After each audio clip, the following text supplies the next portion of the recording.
Yes, ready, start.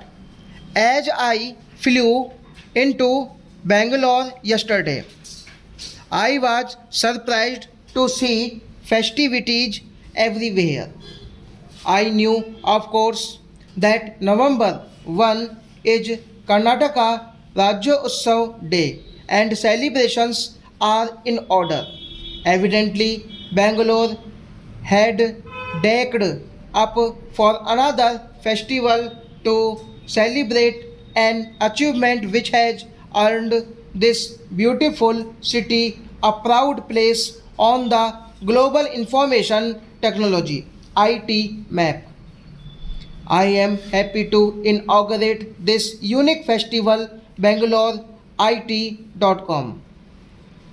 On this occasion, I extend my hearty Rajyotsav felicitations to the people of Bangalore and Karnataka and also express my deep appreciation for what your city has achieved in the field of information technology. After Bangalore showed what is possible, many other cities of India have joined the IT march. Those cities that were already active have begun to move faster. There is thus a healthy competition among cities and states, which is leading to the creation of better infrastructure facilities and more attractive investment options. All this is good for the country. Let 100 Bangalore's bloom, but the point I wish to emphasize is that it is never easy to be a pioneer and a trailblazer. When Bangalore started software development and export, all it had was a dream and immense self confidence. What it lacked in financial resources was more than made up by its bright and youthful human resources. Many of the titans of Indian software industry today were middle class professionals not long ago. They could start their own small companies only by mopping up their hard earned but meager savings, which were sometimes augmented by the contributions of their generous wives. They, like many of the success stories in IT the world over, the first generation entrepreneurs who made it big because they had a big vision, but also because IT itself is a big leveler. For the first time in modern history, here is a technology which makes even a small town school students feel that he can aim high, aim global, and get there. What a pageant spectacle it is that a vast nationwide network of computer education centers has come into being within the past few years.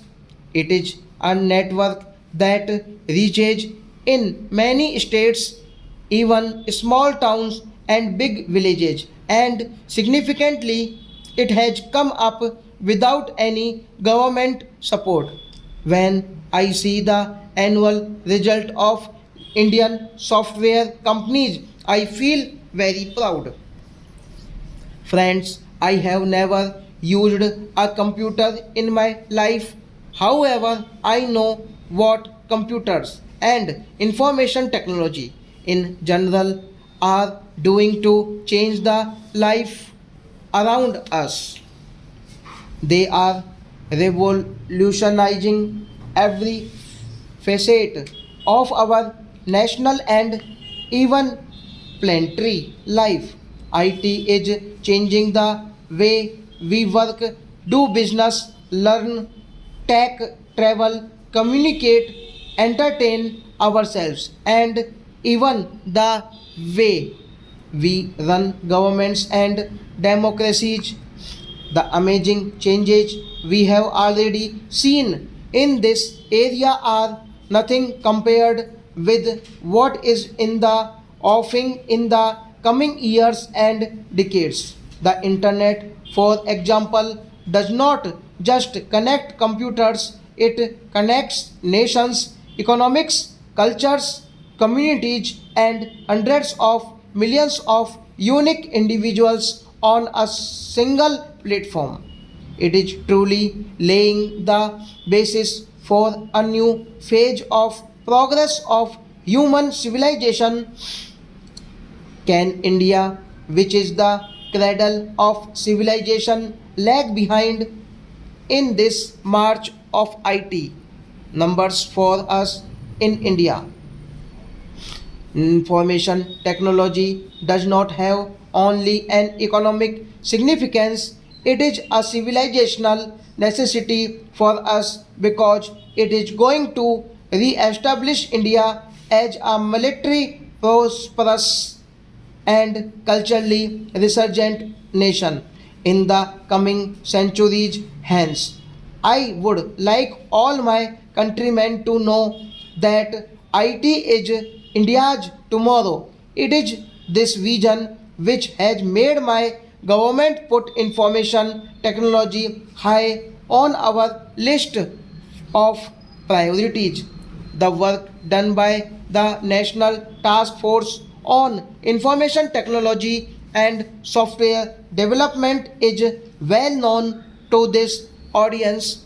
For the first time in India, an interministerial and interdepartmental mechanism at the highest level with active participation from the IT industry has been created to advise the government on all IT related matters. The first report of the task force, whose focus is on software development, is presently under implementation. If there are grievances about the speed and nature of implementation, please let us know. I assure you that we will set them right.